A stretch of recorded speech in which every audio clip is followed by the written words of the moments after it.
Welcome to Pipeline Podcast. This is episode number 10. Today we're talking with Jaana Linsenmayer, who's a good friend of mine and is the VP of Marketing at SAP, where she's leading marketing for the mid-market in North America. And you've been there, what, like 6 months, less? Oh, wow. I think only a little, 3.5, actually. 3.5, okay. Yeah, so it feels longer it's though. like relatively new. This is like a new initiative for SAP that they're doing to try to expand into mid-market. This is a new thing for them, right?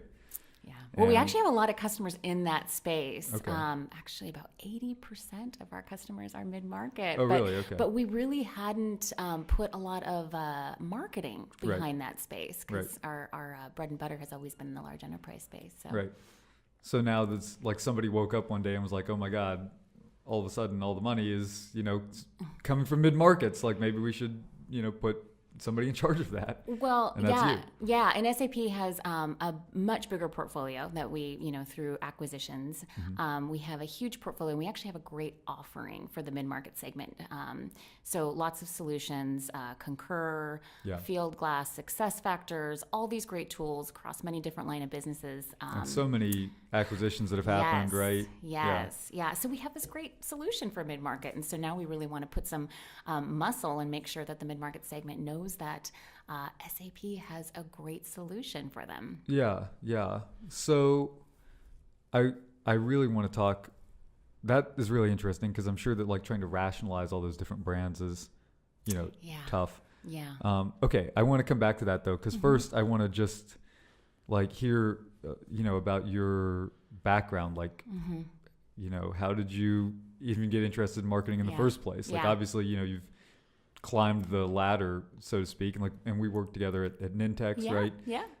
Where you guys were a customer of ours, and you've been also at Microsoft and held great leadership roles at many really great companies. So, where'd you start? Yeah. I mean, where'd you start that journey? Yeah. So out of my undergrad, it was 2001, and it was the tech boom, right? Like that was the place to be, is in technology. So I actually started off in IT as a software tester. Oh, really? Okay. And then I think they all realized that I talked... Like trying to break the code. Yes. Okay. And I think I was a bit of a fish out of water there because I'm a chatty person, and I enjoy engaging in conversation with people. And I think eventually they realized, wow, she probably talks too much for someone that needs to sit behind the computer. Right. They were like, why are you trying to talk to me? Like, so I was actually promoted to a lead. Okay, right. Those who can't teach, right? So, or those who can't lead. So I slowly over the course of years, as I was working for AT&T, and I was testing their CRM. And over the course of years, I moved to an analyst position where I was defining requirements, and then slowly got closer to the customer. Right. And it was like moving in through that like product management kind of role. Yeah. And then got to a point where I was looking at our online customer care system and getting requirements on as far as what can we do to make it help decrease calls into the call center, right? Because everyone knows when you call into a call center, the first thing you hear is a recording that says, you can do this online. Right. So that is what I was trying to do. That's what you hear now. It's probably not what you used to hear 15 back years then. ago. No. Back then, they hired people like me to try to figure out how we decrease call volume through online enhancements. Right. So that was when I started to really get into the customer side and thinking about how are we helping the customer, and everyone should be thinking about the customer, but I was actually defining requirements around it. Right. And that's really where my passion was. My passion was the customer experience. What are they going through? Yeah. More of the UI piece. And I did go get my graduate degree from University of Washington in their user-centered design program in the School of Engineering, and just became really passionate about it. What was that experience like? Well, I was doing it in the evening while I was going to while I was working full time. So it was totally easy. Totally easy. Were you living on Bainbridge Island at that time? No. Okay. No, I was in Seattle, and luckily just down the street from University of Washington. Yeah. But it was a great experience and great program. I learned a lot on how people consume information. And especially when you're talking about technology, it's tough. Like Right. these topics are tough, and it's actually ironic that a lot of what I'm doing in marketing right now, or what I think about in marketing, I do reference my time in user-centered design. Right. Because we have very complex topics, especially when you're talking about enterprise resource planning. Right. Like it's very complex. Right. And the tendency is to throw every feature functionality at a prospect up Right. front. And it's really hard to distill it down to more of a value statement Right. At a higher level. It's very hard. And so I think back to my time in graduate school, and how we talked about how to effectively create content and experience so that people can consume it. Right. So it was I really enjoyed my time in the program. It was hard. Weekends of studying and nights. I think class was like 6 to 10 in Right. the evening, and then went to work at 6 a.m. the next morning and commuted on the Bridge 520, and it was. Where were you working at that time? I was at AT&T. Oh, okay. Still at AT&T. Yeah, still at AT&T. Yeah. Still in IT. Yeah. And then I actually got recruited to Microsoft. Okay. I had implemented a search engine, which at the time was very innovative. Like Bing Jr. Yeah. Yeah, I think it was back then. It was Live. Okay. Oh, yeah. But at the time I had implemented a Google search engine on our site, or I think it was a search functionality on the site, so you can actually like search for something on AT&T.com Right. to find what you needed. And it was 2006, and that was innovative Right. at the time. Like Right. there's not a lot of people who had done stuff like that. And then I used Like on a corporate site. Like, exactly. Because even at that time, like search wasn't what it is today. No. Yeah. Because like when did No. Google even start? Like 98? Something like that? Around Yeah. that time. Yeah, and around 2000 they really started to pick up Right. popularity, and but we were using it on our site for also intelligence of what people were looking for. So Right. when you implement a search engine, you can see, okay, people are searching for, their detailed billing, or I can't even remember Right. what the top call drivers were.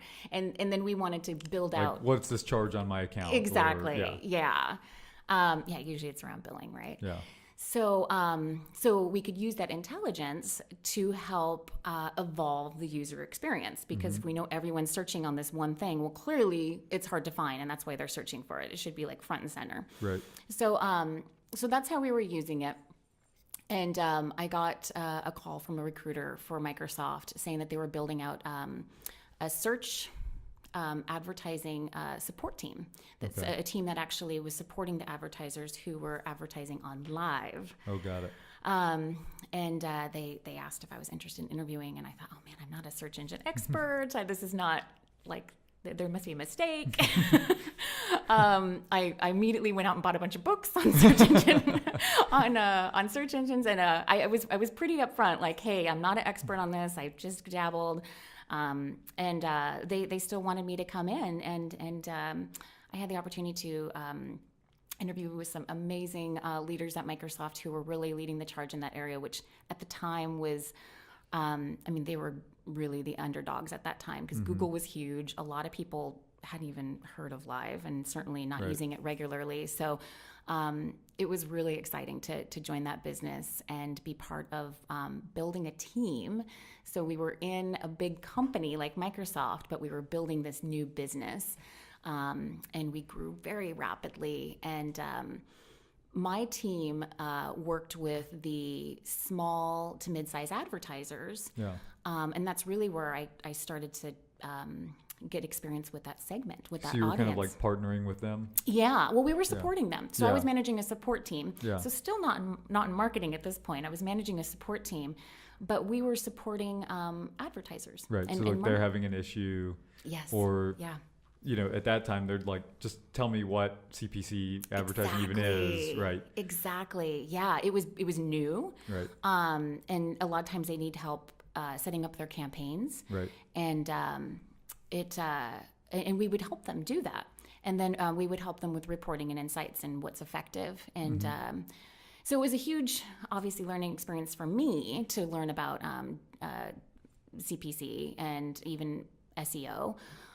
We worked very closely with the display teams, people who were doing bigger advertising on MSN. It's a whole nother ball game, but it was got visibility into that. So really, that was my introduction to marketing, and it started off as digital marketing and managing a support team.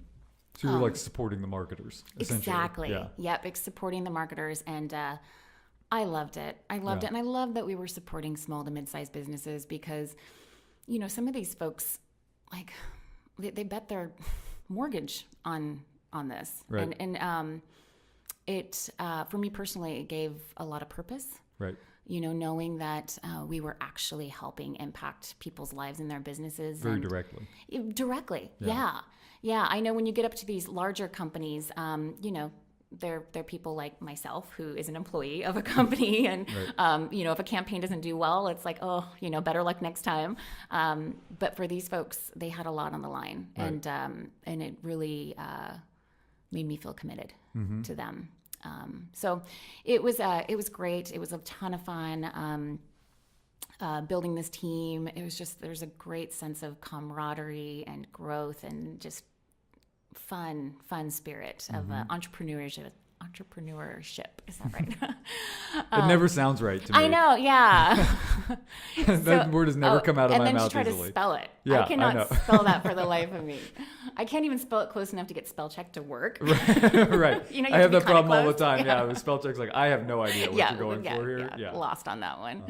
So that was my introduction to marketing, and then from there I moved into an actual marketing role, and I was the office small business product marketing manager. Okay. And so that was like the true first marketing, like build out a marketing plan for office small business, which at that time was sold as a full package product in retail, but also through volume licensing through mid-sized companies.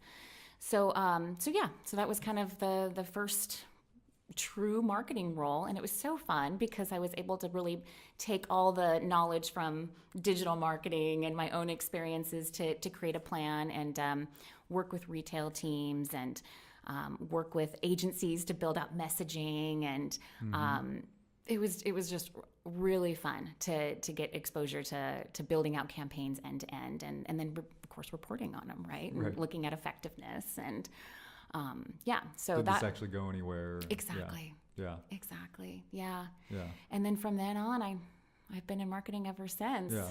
Different. That's one of the great things about marketing is that, especially, you know, today, because the reporting tools have gotten so good, is that, you know, you talk about that like user-centered design, or, you know, having that connection to the user.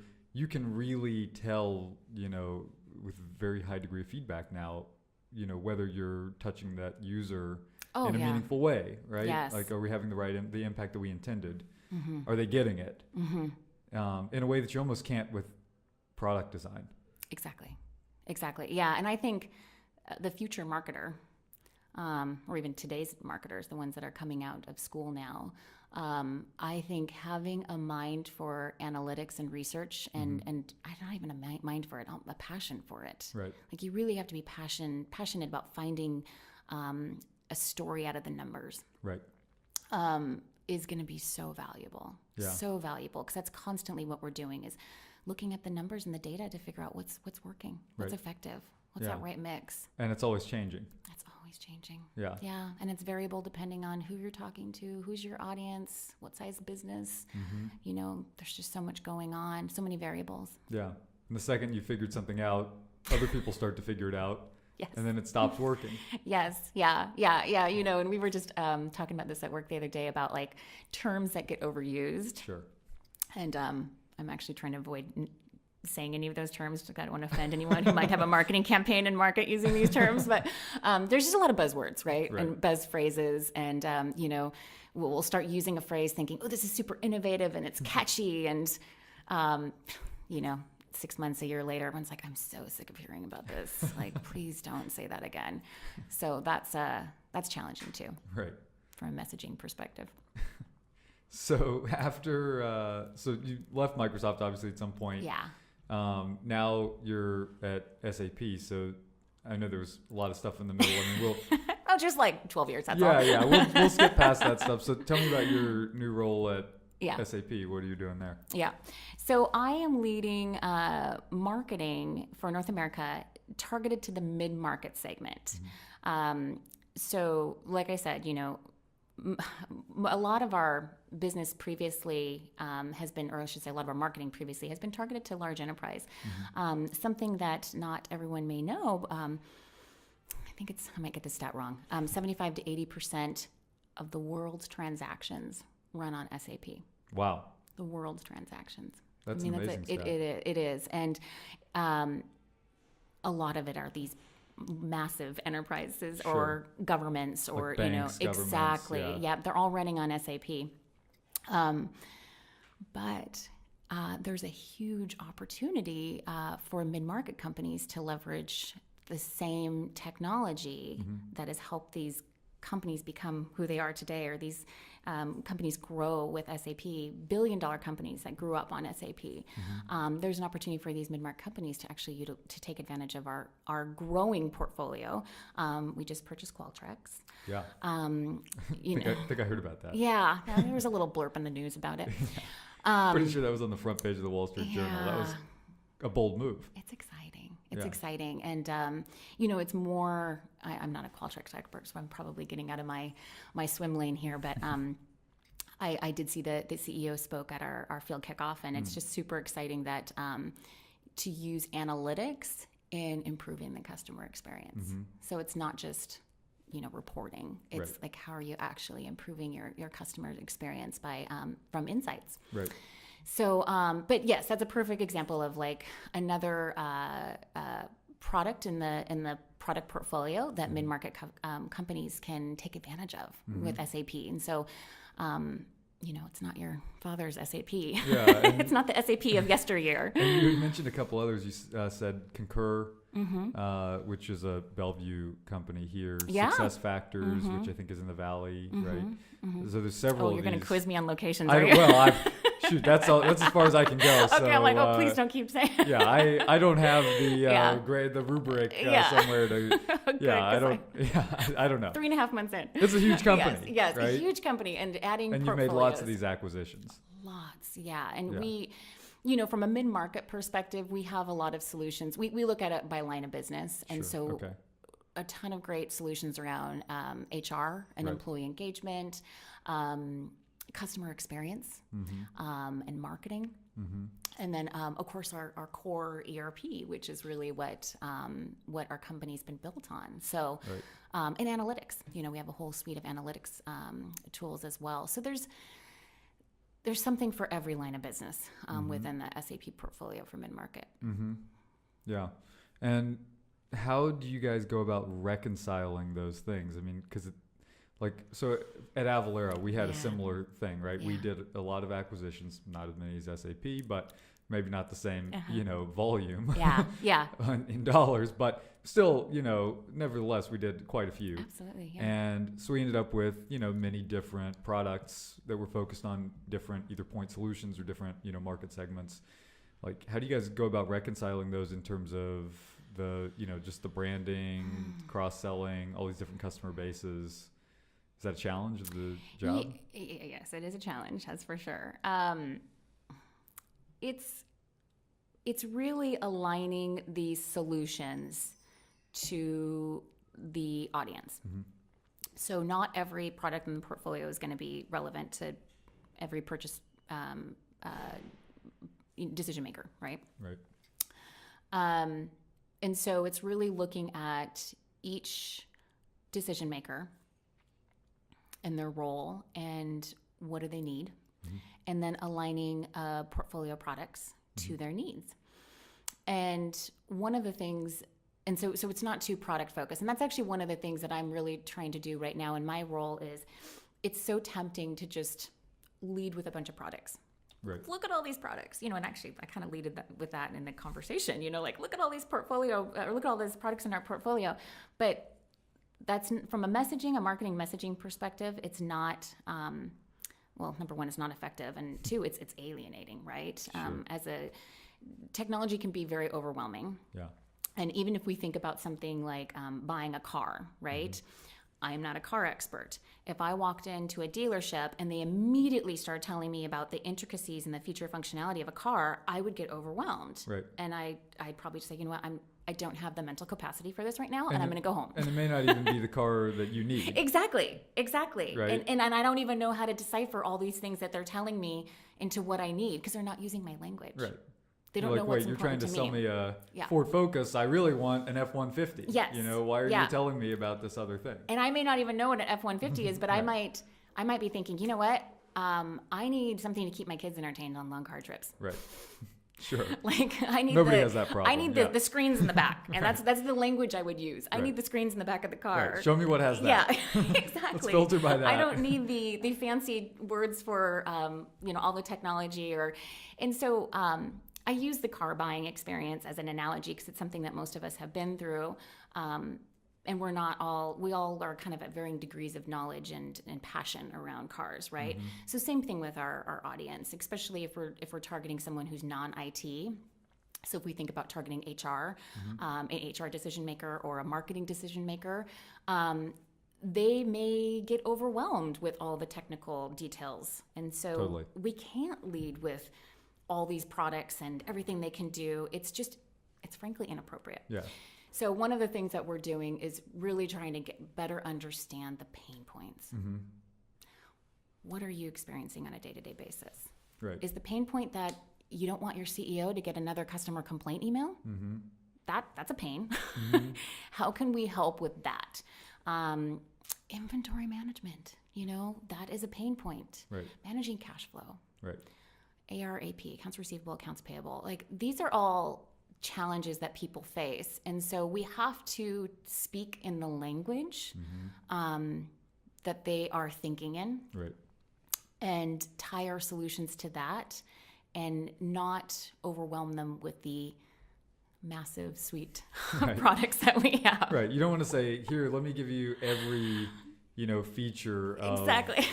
SAP or success factors or whatever," but you want to say, "Okay, you're an HR leader, I bet, you might be running into this kind of problem. Is that true? Tell me about that." Yes. If so, hey, I noticed you have, 2 kids. I bet that they might be driving you crazy when you go on long car trips. Do you go on a lot of long car trips? Yes. Well, in that case, you might want these screens. Let's talk about the cars that have the screens. Yes. Yeah. That's exactly it. Yeah, okay. and from a sales perspective, you can have that conversation, right? Yeah. But with marketing, it's tricky, right? Because you don't know, you don't get to have that conversation. So it's like a design problem. Exactly. One might say. It all goes back to design, right? It is a design problem, and I think that's where the user research comes into play. We've also been doing social listening to see what people are talking about. Just within your customer base, or just on your kind of hashtags, or broadly across different topics that you broadly across different prospects, customers, lead space, different types of tools that offer the social listening services. But that helps us figure out what's what are the pain points? What are people talking about as far as the challenges they're facing in the business? Of course, we can always go out and do research and surveys, but now with social listening, it's so much easier to gather that data and gather that intelligence, and then really creating messaging that speaks to that, and mapping the solutions that the products provide to those pains, and making sure that they understand how it's meeting their challenge. Mm-hmm. And you guys are a partner-led marketing organization. Yeah. Right? So is that part of it? Is that a challenge? I mean, going from, we can create all this great messaging, but then how do we get partners to adopt it? Mm-hmm. Yeah. And so I'm glad you mentioned that, because we are a channel centric company, and especially in the mid-market space. That's a better way to put it. Okay. No, I wasn't trying to. That's a buzzword. Everyone's going to be sick of that in a year. No, channel. Yeah, we're very channel focused, and we do lead with our partners, and our partners offer. They take our solutions to a next level. Mm-hmm. They help create the solutions for a specific vertical or even a micro vertical. So this would be like system integrators or like VARs. Yeah. Yeah. Absolutely. They would say like, I'm an expert in, maybe like healthcare ERP. Exactly. So if you're a pharma company, I can help you with that. Like, I know all about how to do that and how to set SAP up for you. Absolutely. Yeah. And that's really the value that our partners really bring to the table is they have expertise in that area. So going back to the customer challenges, they understand the challenge that, a healthcare provider would face. Even taking it down to some coworkers and I were joking, there's like micro verticals like the concrete industry, Right. I could not begin to think of what somebody that works in the concrete industry deals with. Right. But there could be a partner who has developed a very specific solution for those challenges. Yeah. And so that's why our channel is so important to us, because they can do that and they have the ability, they have the knowledge to do that. And so what we try to do from a partner program, partner marketing perspective is provide them with as much tools and resources to do that. Everything from content and messaging, but of course, they always take it a step further. Right. So I can give them some messaging that's more higher level or speaks to these higher level pain points. Like, let's use inventory management as an example, but they can actually take it into like a more specific micro vertical and make it their own. And there's solutions. So a lot of our partners are building out package solutions where they're tying in their own IP in with the SAP software to meet the needs of the unique needs. So they're like going in and like tailoring SAP for the concrete industry, let's say. Yeah. Right? And then they're going out and trying to sell that, like, whatever, niche add-on that goes along with that. Yeah. Got yeah. it. And I mean, ideally it's repeatable, right? Yeah. And that's why these package solutions are so powerful is that they create a package and they're able to, sell it, to many different companies in the concrete industry. I really should have found a better example. But you get my point. The donut industry. The donut industry, the baking industry. It's funny because I was actually just talking to a partner recently, and they do have a solution targeted to that. Industry? Yeah, That's perfect. that sounds delicious, actually.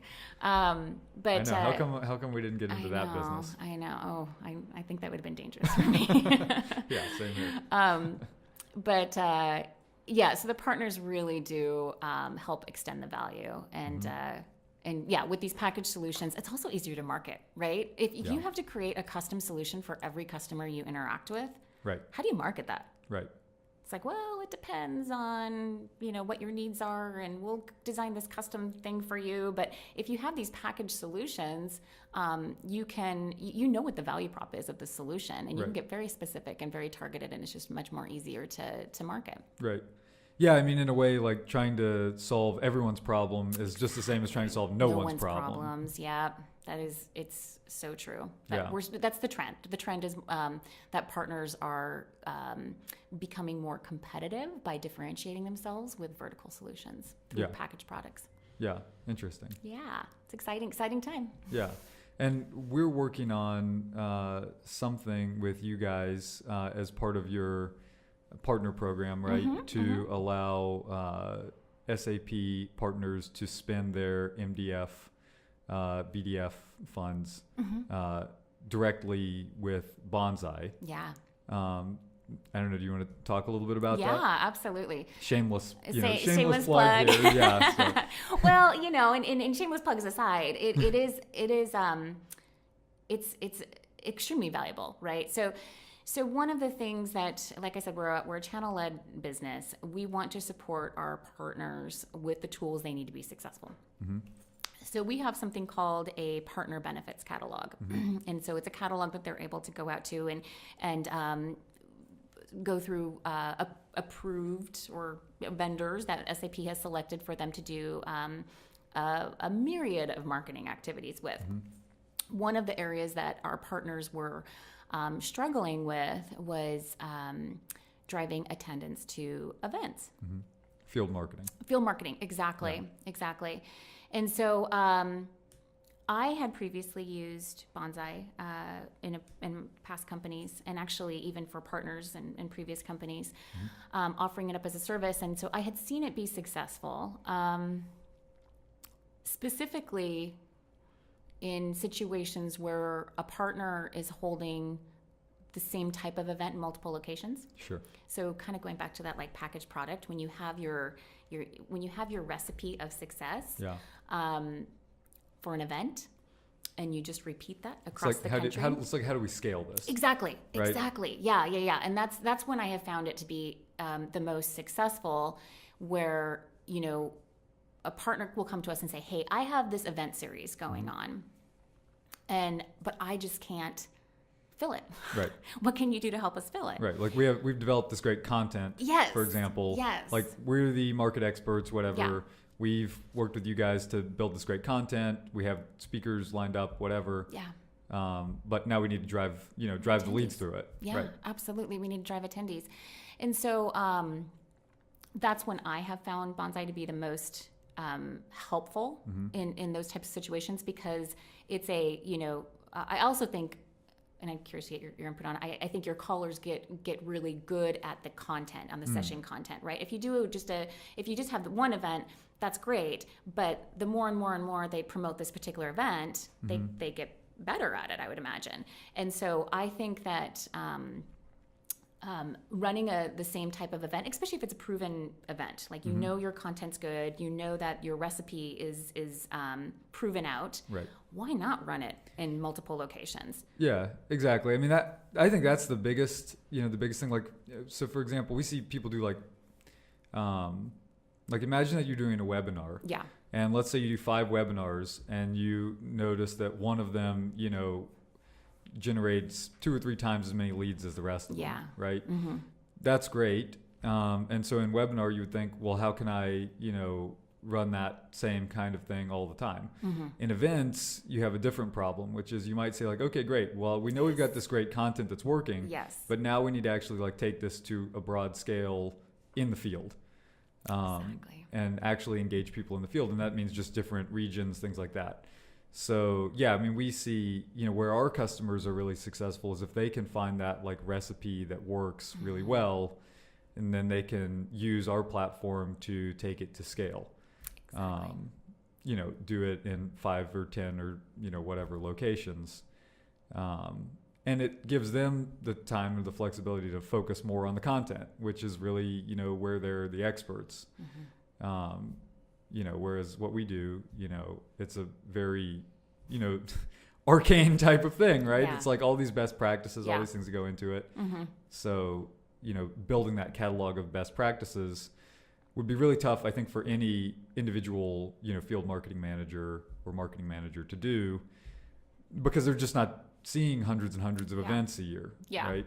Yeah. No, that's exactly. Yeah.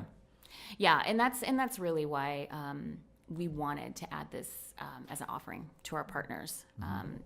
And when we work with them, and we're just now getting started, as you know. Yeah. So we do have a partner that we're running this with right now. They do have a series of events across the country, and so it's a very repeatable motion, and like you said, it's a very scalable program. And so that's how I found it to be most effective. And I'm really excited that this is going to be a new offering for partners, because we've been getting a lot of requests for support in this area. Yeah. Well, we're really excited to do it with you. It's going to be a lot of fun. Yeah. Yeah, I think that's the biggest plug we've ever done, right, so far. Is that true? That's definitely true. Well, I mean, I'm excited about, because it's a plug from me, from our partners too, because I want to help our partners at the end of the day. Yeah. I want them to be successful. That's how we're all successful. And so it's a service that I believe in, and I've used it before. So. Well, thanks. Yeah. So that's a great segue into, measuring success. Mm-hmm. When you're thinking about where you guys are in the position of like, following that channel or trying to lead them, I guess like trying to, steer a speedboat from the water skis in a way. So, How do you guys measure your success? I mean, what is your team, gold on, or, what do you track that performance on? And how do you track the performance of the partners? Yeah. Well, I'm sure anyone who's in field marketing can probably relate to this. Our goal is our success is pipeline, right? Sure. Yeah. So my primary stakeholder is the leader of our sales organization, and so I work very closely with him, and making sure that we're providing his organization with the pipeline needed.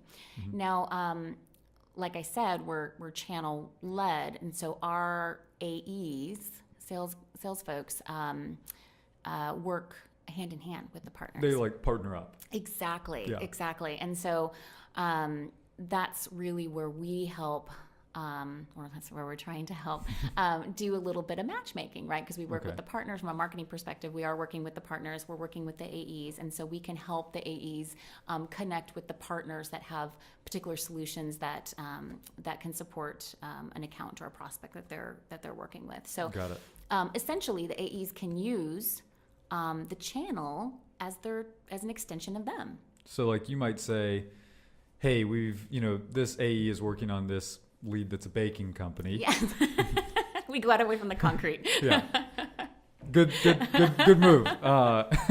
So we got this lead that's a baking company. Yeah. We're trying to, put together a package solution for them of, what we can do. And we have this partner that's got this great, add-on to SAP that's specifically for baking. So let's loop them in. Yeah. And then they can provide, additional sales support or additional, information to help drive that decision. Absolutely. Yeah, okay. That's exactly how it works. And they have the expertise with that particular vertical or micro vertical. AEs aren't going to necessarily, unless they're a specific industry AE, but they typically aren't going to know everything about every micro vertical. And so that's where the partners, it comes in as a valuable addition to pull them in. Sorry, I don't think I actually answered your question around the reporting or how do we track success. You dodged it. But pipeline, I mean, I'm thinking if my sales stakeholder was listening to this, he'd be like, try to dodge a question pipeline. For me, so. I mean, I do want to, I think from a reporting perspective and events, I do think it's important to have a pre and post event digital strategy. Yeah. And I do, digital is the best way to get reporting because you can track every activity. Yeah, exactly. I've always struggled in the past with reporting from events when you don't have a digital strategy in orchestration with it. Right. And so this is me answering the question I want to answer. But it is tied to it. Having an effective pre and post event digital strategy is key to the actually developing reporting out of it, but then also driving pipe from it. Mm-hmm. I've seen so many partners, and I've done some events in my past before I've learned in my younger years, where you do the event and nothing happens afterwards. Yeah. And then you go back and sometimes these events are very expensive and you say, well, what happened? Well, I don't know. We sent the leads over to sales. A lot of people showed up. People were supposed to do call downs or, and there's no really good tracking. And so having a post-event nurture or a post-event communication strategy is huge. And you can also use those events or those field marketing programs as a nurture for digital leads. Yes. Yeah, actually that's a great point, especially with webinars, right? So, so when we think about pulling in new prospects in top of funnel, and it's like, how are you going to work them through that funnel? The webinars are huge for that. And in fact, this is a little interesting tidbit. The company I was at previously, we did do some research on the effectiveness of webinars, and we did see that while they weren't necessarily the best at driving new leads or new prospects, they were great at pipeline velocity. Right.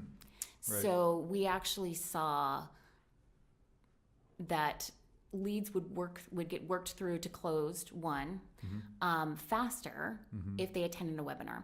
Now, I don't know if it's chicken or egg situation. Like, I don't know if they were already more engaged, so they're more likely to attend a webinar. But I do wonder, had we not offered the webinar, they wouldn't have had anything to engage with. Right. So, they can't be engaged until you offer something for them to engage with. Exactly. Yeah. Right. Yeah. And sometimes a white paper or an ebook or a piece of visual content is not enough. Right. And webinars are relatively inexpensive. Right. And then you have the asset, right? So you run the webinar, you have the asset, and then you can continue to promote it. Right. So I'm a big fan of webinars, especially when it comes to pipeline velocity. Yeah. Yeah, that's a great insight. Oh, can I add one more? Yeah, please. I'm on a roll here. Do it. Just because we did learn so much about webinars. We originally, at a prior company I worked at, were running very product-centric webinars. We had our product managers really driving that messaging, and because they were the experts. So in other words, they were like going through features, like like mini demos. Exactly. Like, hey, we have this cool product. Come and find out everything about this product. Mm-hmm. Those webinars were not as successful as we wanted them to be, and we almost gave up on webinars because we thought it was the webinar. Right. We thought it was the medium. Right.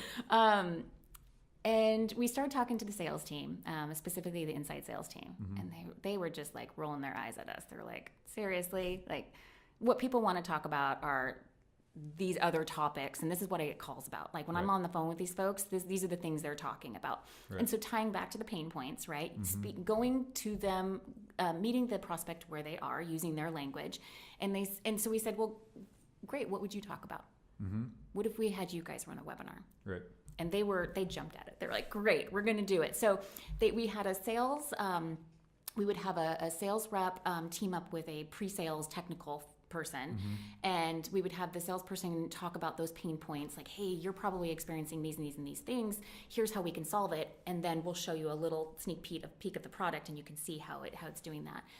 And we let them basically help create the content, and they present it on the webinars, and our webinar attendance and engagement just skyrocketed. Yeah. Now, it also helped that the salespeople were more vested, and they were actually driving the attendance because it was their thing. Sure.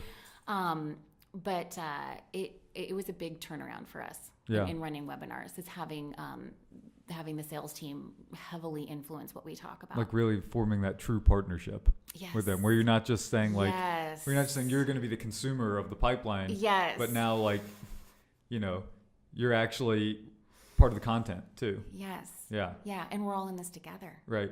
Yeah, and it was a huge learning for me.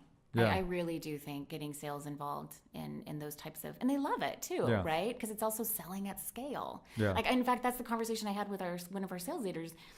He said, if I can get on the phone with someone, I can sell them. I can actually close this deal. And I said, well, what if we got you on the phone? I'm doing air quotes for people who can't see me. What if we got you on the phone with 500 people? Right.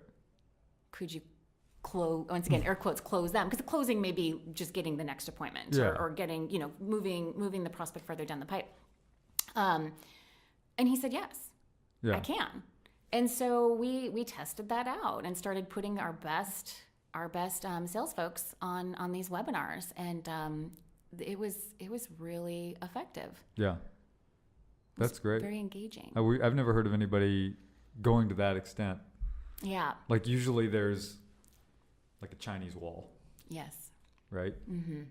That's really great. That's a great idea. We're going to have to try that here. Especially in the bigger companies, I think it's very tempting to sit at tables with other marketing folks and pontificate and theorize on messaging and the sales folks are like the ivory tower mentality. While and the then sales we pass folks down are like, the content. You're welcome. Right. We've blessed it. We've blessed this is marketing approved. And then what happens is sales gets it and they're like, this isn't going to work. And they go create their own stuff. Right. Right. Well, that's when you've really got a problem is when you have sales reps putting together content. I know. It's like, oh my God. So my take is always you're more successful when you work very closely with sales.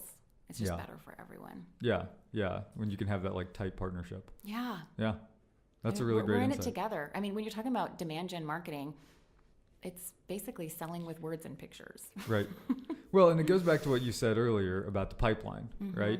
I mean, at the end of the day, like if, your sales leader is like, if if their sales leader does not feel like what they're getting from you, or the numbers don't support that what they're getting from you is actually working, then it really doesn't, matter. Yes, exactly. Right? Like if they're not able to turn that pipeline into deals, then they're just going to discount it. Yeah. And it reminds me of something I heard at our field kickoff last week. Don't confuse hard work with results. Mm-hmm. And I think a lot of times we think, well, we did all these things, pat on the back. Right. But what did it drive? Right. Look at all this great activity. Yeah. And sometimes you got to slow down to speed up. Right. Sometimes you have to do things more intentional, less things more intentional and thoughtful. Right. To actually provide a bigger impact than do like a spray and pray marketing method. Yeah, I mean, I have this like sneaking suspicion that most, at least SaaS software companies, are wasting most of their marketing resource on like somebody said, like, I know half of my marketing dollars aren't working. I just don't know which half. Yes, and heavens forbid you pull the plug on the wrong half. Exactly. Then you have 100% not working. Yes, exactly. I know. Exactly. Yeah, it's a constant, pulling different levers, trying different things. Yeah, and we're kicking off our new fiscal, and I'm a big fan of like proven performers to start with, like because you need to build that pipeline, and then as the pipeline starts to build, you can test out some different things. Yeah, that's great. Yeah. Well, congratulations on the new job. Oh, thank you. It's exciting. It's 3 really months exciting. in, so yeah. We'll do like a V2. We'll check back in. Where is she now? Exactly. Is she still there? No, I love it. I think there's just so much opportunity, and I appreciate the opportunity to be on the podcast. Yeah, this is a lot of fun. Thanks for doing it. Thanks. Like I said, we'll do it again. We'll do like a 1 year, Yeah. I'm sure I will have a lot of lessons learned. I can't wait to hear them. Awesome. See you then. Thank you, Jaana. I appreciate it. Thanks.